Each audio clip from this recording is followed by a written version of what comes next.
Wayikaze wowe ukomeje kubana natwe, reka mbifurize gukomeza kugubwa neza no kugira umunsi mwiza ndetse no kunogerwa na gahunda y'amakuru y'ibiganiro tugenda tugutegurira umunsi ku munsi gatanu kuri gatanu mu makuru yacu aba agezweho ya buri saa. Ni ku itariki 16 ukwezi kwa gatandatu umwaka w'ibihumbi 2020 tugiye kurebera mu byinshi bigiye bitandukanye ku mutangabuhamya ukomeye wigeze gutanga amakuru yaho Kabuga yaraherereye, akaba ari umwana ukiri muto wari umunyeshuri icyo gihe w'imyaka 17 y'amavuko, cyane cyane rero kubirebana n'igihe Kabuga yashakishwaga kugira ngo rero abe yashyikirizwa ubutabera. Nkwibutse ko Kabuga Felicien aherutse gufatirwa mu gihugu cy'Ubufaransa, cyane cyane kubirebana n'uyu musaza w'imyaka 87 y'amavuko, akaba rero ariho yari amaze imyaka 3 yihishe mu gihugu cy'Ubufaransa. Mu iperereza ryagiye rikorwa cyane cyane rero hashingiye ku bimenyetso byinshi bitandukanye, agakururwa telefone z'abana be, ubutumwa, ingendo ndetse n'ibindi bitandukanye, akaba ari bimwe mu byaje gufatisha Kabuga Felicien. Ubu ngubu akaba afungiye muri gereza bita Prison de la Santé, akaba ari gereza iherereye mu birometero bike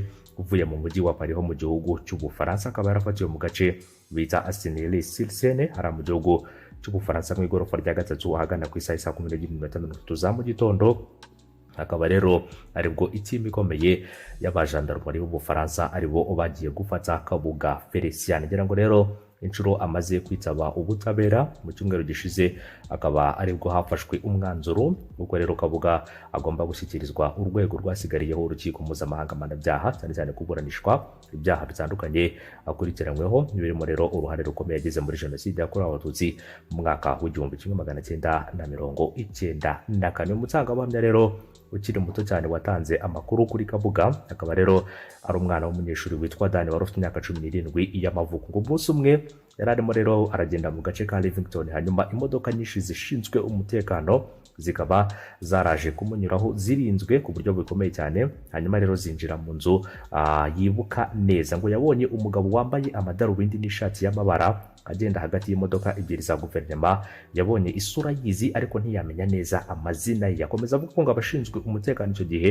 bahise bamwegera bamwaka ikarita y'ishuri, hanyuma rero bamubaza icyo ari gukora aho ngaho.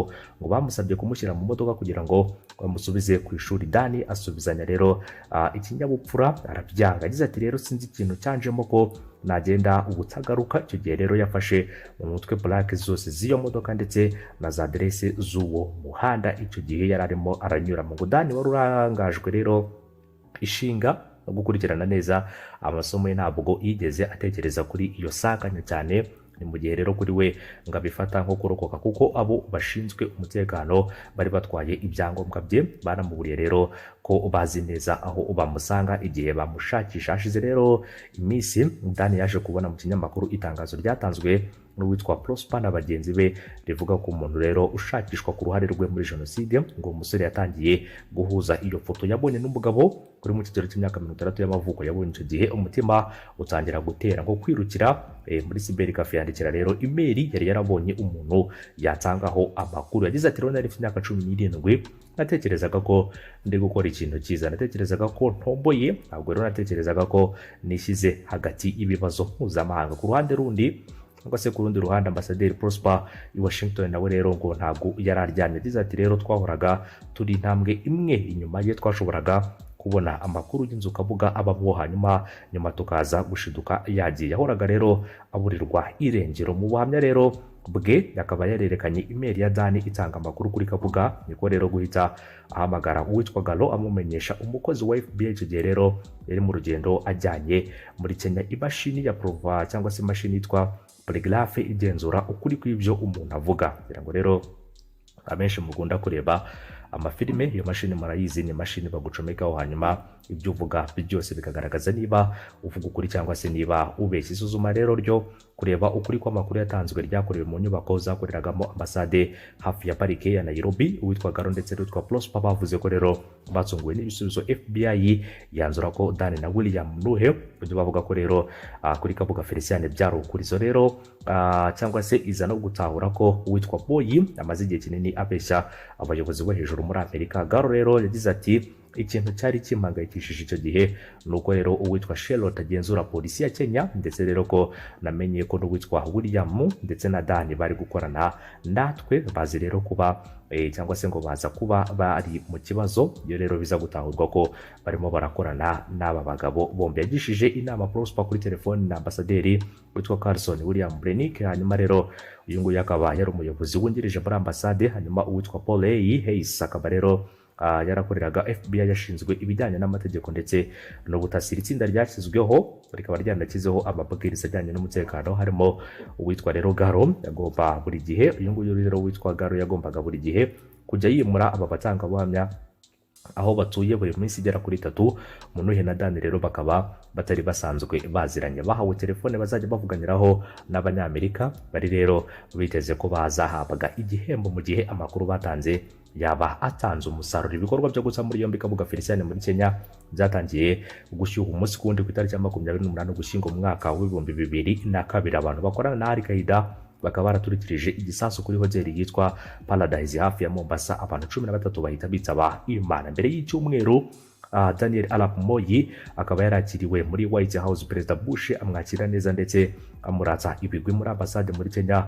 Rero akazi kari rero ugatangiye kuba kenshi kuko hahise hakorwa iperereza kuri icyo gitero, no mu gihe bakomeje rijyanye rero n'aba genocide. Iyo perereza ryose rikaba ryarahise ritangira gukorwa. Nyuma rero uyu witwa Munuhe bo batanze amakuru kuri Kabuga Felicien yaje kurangira ashimuswa. Hashize rero ibyumweru bike Munuhe yaburiwe irengero, aho yongeye kuboneka ahamagara Garo amuha amakuru atari meza. Yamubwiye ko rero yashimuse ari mu ijoro, akuwe rero ku muhanda agashyirwa mu modoka akajyanwa ahantu rero agakubitwa bikomeye, ndetse rero akanihanangirizwa ko akwiye guhagarika kuvugana n'abanyamerika ndetse ko ubutaha rero bizaba bibi cyane. Garo avuga ko rero abo bantu bari abantu barimo rero uwitwa William azi bakoreraga icyitwa banakoreraga uwitwa Charlotte, ndetse rero bafashaga Kabuga kugenda hirya no hino muri Kenya. Munuhe ntabwo ari we wenyine rero wari mu byago, ndetse n'uyu witwa Dan yagize ati polisi ya Kenya yarambonye baramamagara bashyira ahantu mu nzu iminsi myinshi, natekerezaga ko rero bagiye kunyica. Barankubise bashaka kumenya rero byinshi bitandukanye, ndetse banashaka kumenya icyo ambasade ya Amerika izi, bashaka kumenya rero umubare w'abantu bari gukora kuri dosiye ya Kabuga Felicien ni bande, batuye hehe. Yagize ati rero Dan yabwiye ambasade ko rero Amerika ifite kasete ye, yavuga ko rero yabonye aho Kabuga aherereye ndetse ko izayishyira mu itangazamakuru mu gihe baramutse bamwisha. Yagize ati rero nagombaga kuvuga ibishoboka byose kugira ngo ubandeke. Muri Mutarama 2023 nyuma yuko Munuhe ahohotewe, Garo yahuye nawe amubona rero yarangiritse mu maso, afite ibisebe ndetse n'inkovu, ikintu cyatumye ndetse banatangara ku buryo bukomeye cyane, baza gutungurwa ko rero izi ntasi za Amerika nuko rero yari agishakishwa.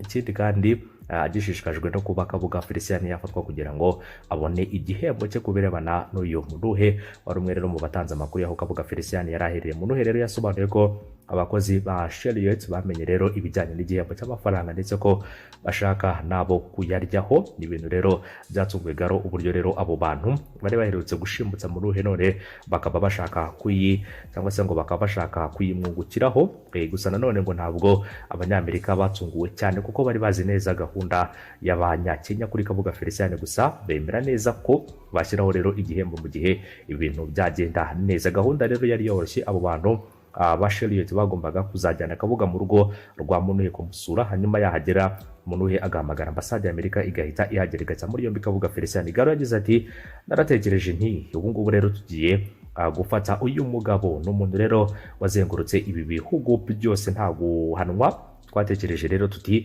mwana nitukugeraho bizaba rero ari igitero kuri buri wese.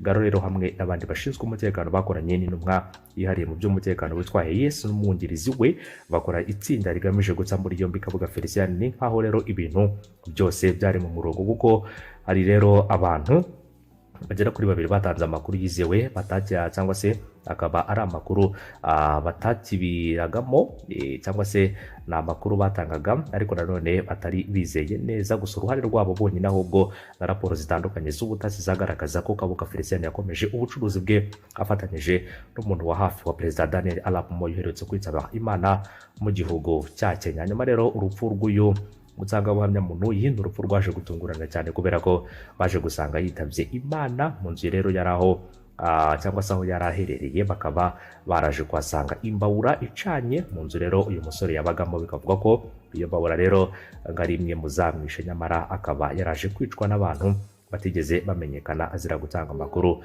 y'aho Kabuga Feliciane yari aherereye. Hanyuma rero iyo foto urimo urabona ni witwa Lydia Wanguyi w'imyaka 64 y'amavuko, arimo aratunganya rero imva y'umuhungu we, ahamya ko yapfuye bigizwemo uruhare na Kabuga Feliciane, kugira ngo ubu ni mama w'uwo musore Munuhe witabye Imana rero azize gutanga amakuru y'aho Kabuga Feliciane yari aherereye. Iki cyumba rero nicyo cyasanzwemo umurambo wa Munuhe, aho cyafotowe mu mwaka wa 2004. Hanyuma ikindi kandi kikaba kimaze gutunganywa neza, ndetse rero urabona ko ari ahantu hasa neza mu nyubako uyu musore yaracumbikiwemo na ambasade ya Leta Zunze Ubumwe za Amerika ku birebana n'amakuru ari gutanga agamije guta Kabuga Feliciane muri yombi. Ariko rero biza kurangira uyu musore yitabye Imana. Reka rero mbashimire, mbifuriza gukomeza kugira umunsi mwiza. Inyandiko nyinshi zitandukanye zigaragaza ibikorwa bya Kabuga zakomeza kugenda zijya ahagaragara, ndetse n'abatangabuhamya bose bagiye batanga amakuru kuri Kabuga Feliciane. Ndagushimiye, umunsi mwiza n'ibihe byiza kuri wowe ukomeje kubana natwe. Bye bye. Inkuru zacu nakagaruka, mukomeze kugubwa neza no kugira umunsi mwiza n'ibihe byiza kuri mwese.